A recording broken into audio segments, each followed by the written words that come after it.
Britain's King Charles may have expressed his deepest regret for colonial-era abuses in Kenya. But for some, it's not enough.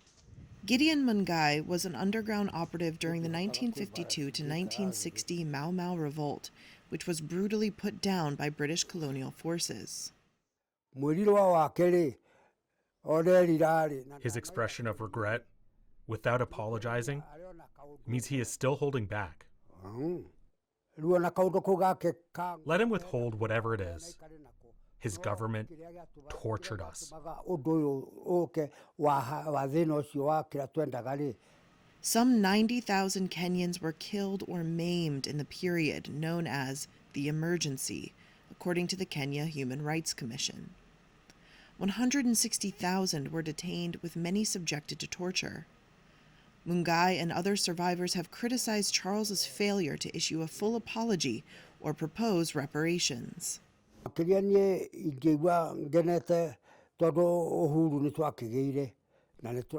would make me even happier in my old age is the return of the grabbed land.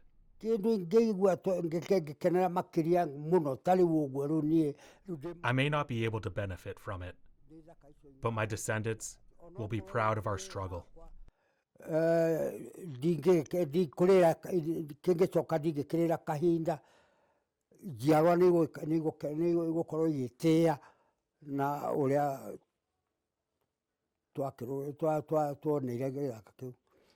United Nations investigators have also said that British colonialists committed gross human rights violations against hundreds of thousands of people in Western Kenya over decades.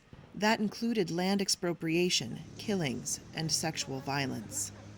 In downtown Nairobi on Wednesday, resident Nicholas Mwangi said Kenya still bears the scars.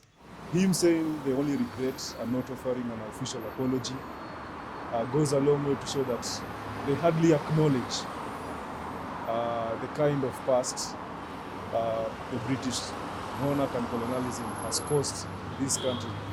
And the consequence of colonialism continue to shape our lives today. Charles expressed his regret during a state dinner on Tuesday, in which he described colonial-era abuses as abhorrent and unjustifiable acts of violence. The UK agreed to pay a $24 million settlement in 2013 to more than 5,200 survivors of abuses during the emergency. But it has refused to issue an apology and has rebuffed claims by other communities. Paul Muite, a senior Kenyan lawyer who represented Mau Mau veterans in the 2013 case, said there were more than 2,000 additional victims of abuses during the emergency who did not receive compensation. The royal visit also comes at a time when Britain is under pressure to do more to recognize colonial-era abuses. Some, notably Barbados and Jamaica, have been re-evaluating their ties to the monarchy.